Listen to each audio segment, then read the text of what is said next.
Hello and welcome back to the second installment of my summer trip. Well, my first summer trip at least. So, we start the action off in Wales in Holyhead, where we meet them just after they've come off the sort of gangplank and they've spent a night there. I meet them early in the morning and I've got a new driver.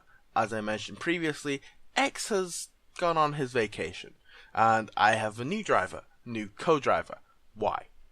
And let's just start things off by saying why he doesn't like looking after his cars. He likes driving them, he likes the use of them, he doesn't like maintenance.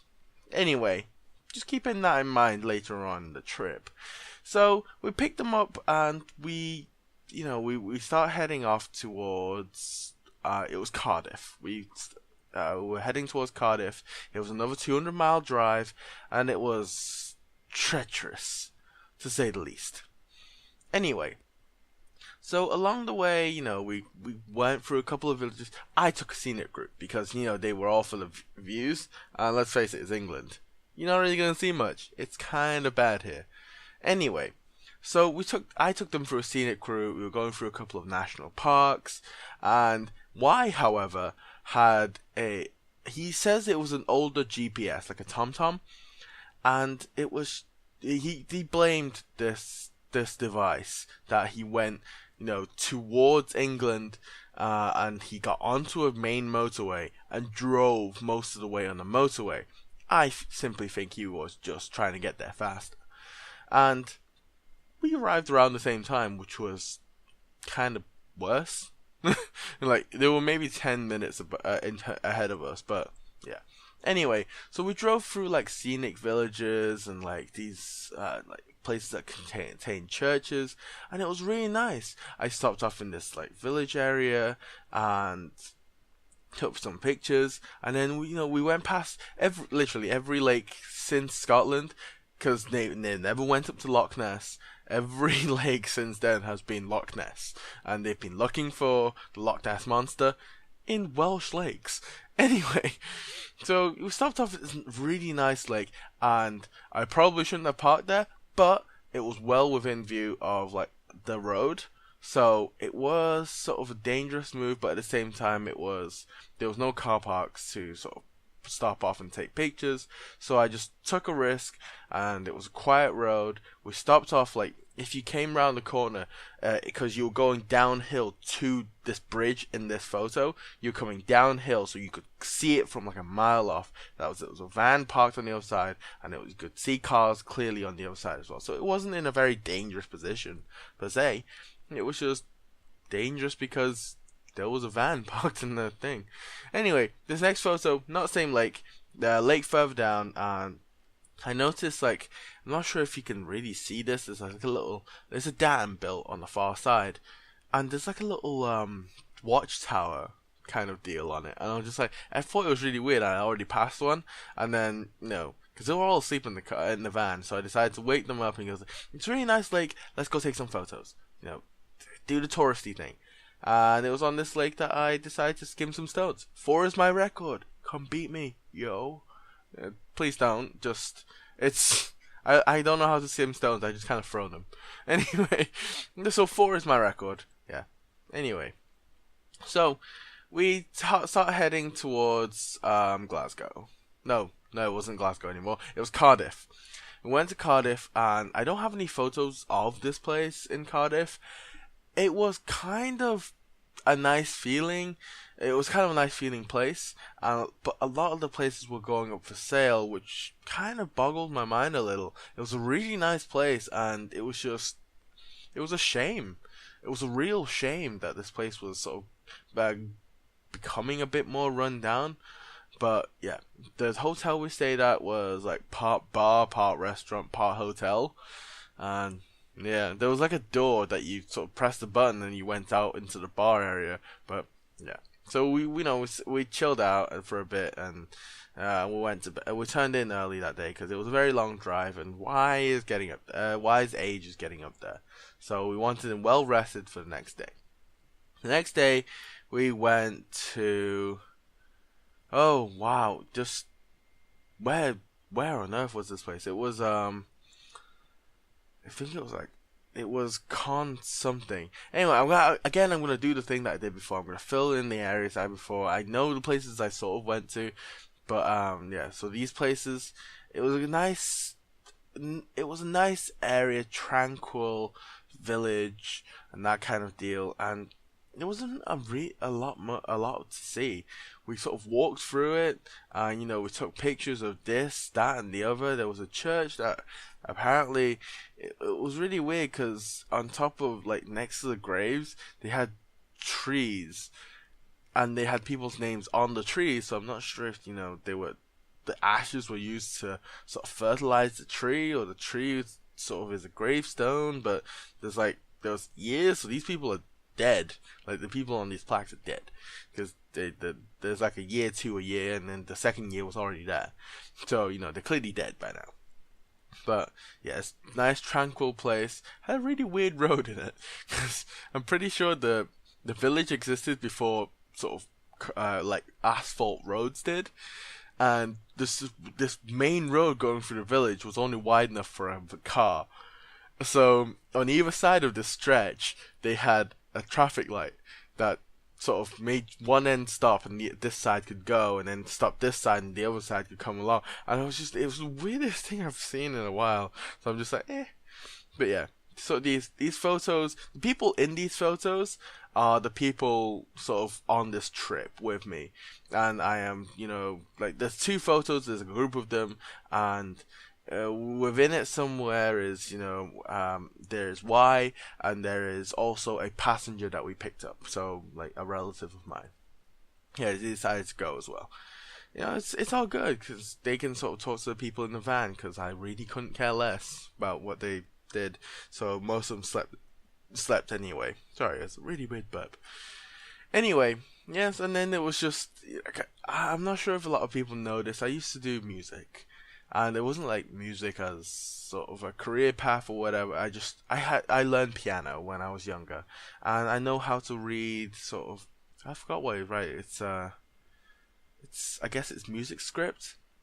Yeah, and just I can read a bit of music script. So I saw this like carved into like the side of this building, and I'm just like, oh. And then it was really weird because I actually played the notes in my head and sort of sung along to it. It was a skill I didn't think I had anymore.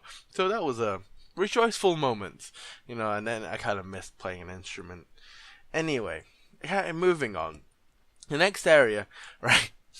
Let me stop the story right there. So, before this previous one, the music, and this one of the little quaint bridge, and the road, the flowers and all that kind of stuff, between that moment and this moment, an accident occurred.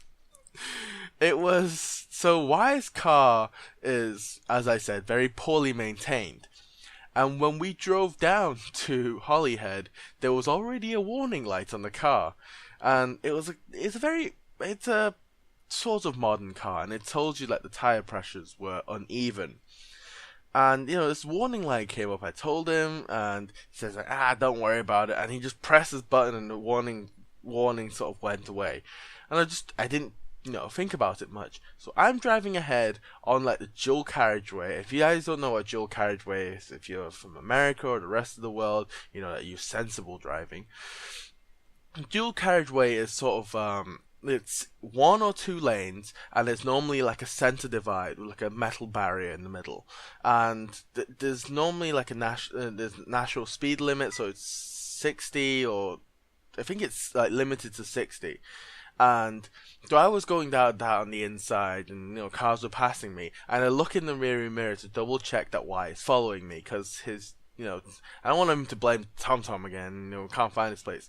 And as I'm looking in the mirror, I noticed the car sort of swerve violently to the left. Like, we drive on the left, so he swerves towards where the slip road would be, and I'm just like, oh no, something has happened, and he like sort of hits this like the mud barrier, and I'm just like, oh no, like that is terrible. So we pulled into the next sort of next rest area, which is just kind of like a slip road right on the edge, and we pulled in and take a photo of this, but it was bloody hilarious. So I walk back, which is like a mile and a half, so it takes me like half an hour to walk back to their car, and they're like stood on the side of the road, and he's got his phone out calling AA, which is, the not alcohol, sorry, it's AAA, not Alcoholics Anonymous. It's they're calling basically a tow truck to come pick them up because he didn't have a spare.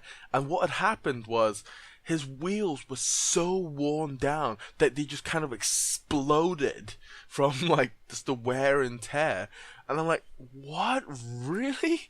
But and then I looked at the wheel and went, oh, whoa, that is dangerous. It wasn't like the tread of the wheel.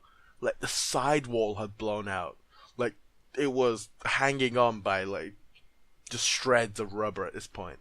So I'm just like, dude, it was an outside wheel. We can't change it on the dirt anyway because the jack will just sink into the dirt. Drive it very, very slowly to the rest stop and we'll change it there. So, we all hop into this car and, we're slowly trundling along with the safety hazards on. I am terribly sorry, I thought I switched my phone off. But yeah, so we're trundling away and we're going, 10 miles an hour?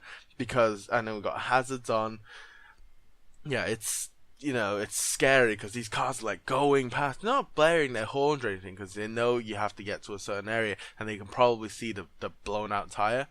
And we're like, we drove it over to this area and they were saying like, so Y tells me, goes, why do you want us to pull here? We've got a tow truck coming. They're just going to pull the car onto the tow truck and we're going to go get our wheel fixed. And I'm like, why? You've got a spare. And that's when like 12, I think it was, no. Yeah, it was 12 of us all go quiet. And I'm like, does nobody realize this car has a spare tire? Like, this is the revelation of the century here. And I'm just like, what do you mean there's a spare tire? So I like get on my hands and knees and like point behind the car, like where the boot space is. Like I point underneath. I'm like gesturing, and you can't see this. I'm like pointing at the back of this thing. And I go, I can see a tread there. There's clearly a spare tire in this space. And they were like, oh, so 3 guys, the biggest guys, think they want to prove something and they're manly, all get their hands stuck in to try and get the spare released. And, there's some of them like pulling it to see if they can release it. It was a handle on the inside. You pulled it up and you released it. Eventually got there. Pulled it off, pulled the wheel off, changed the wheel. They trundled along to a tire replacement area. So during this time, like when I'm taking this photo, Y's car is missing. Like from the action, he's missing, and he's got the guest with him. He's got one of the touristy people with him, and they're fixing a tire, and it's gonna take. It was like 500 quid for like 4 tires, because apparently it was the best tire that blew out of the 4. Bloody hell, man! Bloody hell! Look after your cars, guys. Just look after them. Anyway, enough about his car and whatever bad facilities this thing has. Also, it's like the ABS was going, the power steering was going. Holy crap, this car was pretty much undrivable at this point. Anyway, it was a very ultra modern car. Don't get me wrong. It was I think it was bought in the last 5-6 years. So this car was relatively new compared to the rest of the stuff that we owned. Like not we as in me, but like what he owned, it was relatively new in terms of a high-end purchase, but he'd driven it into the ground, and I don't know what happened. Anyway, so we're here enjoying the sights, and I think this is like Bagley or Bilberry or something like this. Bilberry. Actually, it might be Bilberry. I don't know. Anyway, I'm going to put it on screen again. So we come over here. It's a really quaint place. It's like, they still build like the houses out of giant stones instead of like bricks and stuff. It was like I'm not sure if I get a close up of these houses, but like the bricks were magnificent. And yeah, so we were walking around just casually wherever. And oh dear, I've lost my space. Anyway, so we're walking around this village, and they call us to say like, guys, it's gonna take like 2 hours or something like that, and we're just like, really? It's gonna take 2 hours for 4 tires. And he goes like, oh, you don't know what's happened to the other three. I'm like, what's happened to the other three? Apparently, just it was so bad. Like the garage refused to let them leave because all the tires were way under legal, and they were like legally not safe, and they were not allowed to leave the garage unless they changed them or unless they towed them to somewhere that could change them. So yeah, they forked out like 500 quid. And it's like, we were just enjoying this place as the phone call came. And it would come along at a place where it was just, we had the least reception signal ever. Right, so my phone didn't work. The person that was walking around the place, their phone didn't work. So it was just like one phone was being passed between the 9 of us to try and communicate, and we had all separated at this point to look at this village. It was terrible, very badly panned. But the area that we went to without them, they had like a trout farm, which was weird because I didn't think you could farm trout sort of this far inland or with this least amount of water. But they had like a little nursery or whatever. We didn't go in because it costed money, and I am skin just to the bone, so we didn't decide to go in. But it was great. Like the whole place was nice. It started raining a little, but yeah, we had lunch, and it's you realize, like, I got an insight into sort of how, like, because these people who came, out of the 9 of them, only one person was single. Well, single-ish. Didn't bring his girlfriend. But like the rest of them had been married for like 20, 30, like 40 years maybe at this point. So it was just like, they've been here together forever. But at the same time, you still realize that the gears haven't like sort of they're not well rounded. Like they don't sort of fit into each other very well. And that's not a sexual joke. Please do not take it that way. These people are like 60 going on 70. It's dirty and very, very bad for the mind. Anyway, so like you got an insight into their marriage, and it made me think a little, at least, and it was something that I discussed with my fiance, and it was something of a sore spot. But anyway, enough about that. So next spot we went to, which we gave the Wise car the address, and they took ages looking for this place because apparently they drove past it like 4 or 5 times.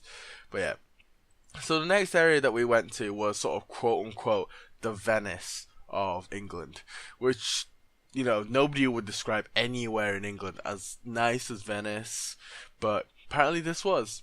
And I thought it was a place that I saw online, which the roads were all replaced with sort of like rivers and stuff, but it wasn't. It was nowhere near where this place was. But yeah, so they had a really nice place. It was very, very touristy, this area. We went there was ice cream parlors up the wazoo. People were like selling like touristy knickknacks and all that kind of stuff. They came by like the coach load. So it was really nice. And yeah, so there was a little museum, which was like a miniature museum. And if you can see in this photo, it had like 20p to play it, but like the video is very low quality, so I'm not gonna play that. But it's like like a little printing press, and it's made by little models. And at the end of it, it was printing £20 notes. And honestly, in hindsight, right now, because after the referendum, I'd probably go for the £20 note, and I'd have miniature people printing it for me, because the pound is worth literally nothing right now. Anyway, so. As we get to the last area that we're staying, which is sort of near Windsor, and we decided not to. They wanted to go see the castle, but then we passed by it and they looked at it and went, let's just go to our hotel. So we went to the hotel, and actually Windsor Castle was quite nice because I did a fundraising event there. Well, I say fundraising, it was like a public collection for when I was at university and working for Child Reach. But yeah, anyway, it was a really nice place. There's a really weird tour there, because the whole car or the bus or the minibus they used was in the shape of a boat. And the wheels were like as tall as I was, so you had to physically climb up a ladder in the back of this thing and like into a boat. into this vehicle, and it was really weird because it looked really out of place in this like very olden area. Yeah. Anyway, so the last day of this trip, we are finally nearly wrapping up now. They decided that because their flight was like at 8 in the evening, they were gonna plan to give the van back at like 3. They decided to want to go to Dover because they've always heard the White Cliffs of Dover. For some reason, their leader thought Dover was in Wales. I don't know why. Google Maps exists, and he should not be having this problem. He should also not be having this problem with destinations being 200 bloody miles apart and having us drive there in like 30 minutes. Anyway, so yeah, we went to Dover that day. You know, stuck a bit of traffic because we started early and it was all rush hour. But Dover was quite nice. Like, it was quaint. There was a little story to go along with this. So, Y is following me in the car, and he says, it's probably, you know, he calls me over the phone, and someone like tells me, he says, let's go into town and look for a place where we can look over the sort of the Dover and against the White Cliffs and all that kind of stuff. So yeah, we go into town, and one reason or another, he ends up following me, and I end up taking a wrong turn, and we go into the terminal, which is in this photo like this busy dock terminal, and it's like, you know, the channel crossing is all in there and all that. So we end up in a queue going into border control, and I'm just like, I'm freaking out at this point because I don't have a passport on me. And I'm just like, oh wait, I've got a driver's license. And then I thought, oh no, these people have left all their luggage back at the hotel, meaning their passports. And I'm like, well, I'm screwed. This is just terrible. And I went up to the border control. I explained the situation to them, and they said, oh, don't worry, this happens like far too often. Just go to the front, take a right, and follow the exit signs out. And I pulled forward, and they were like vehicle checks, and the guys was like, they were laughing at me, you know, because I was worried sick, and yeah, it was a funny ordeal in hindsight, but it was very nerve wracking at the time. So we follow it around and we exit, and the people were nice enough to tell like, leave this border control or terminal area, and first roundabout take the first left, next roundabout take another left, follow signs for X, like X, Y, and Z, and then you'll be there. And then it was sort of like a national protected area above Dover.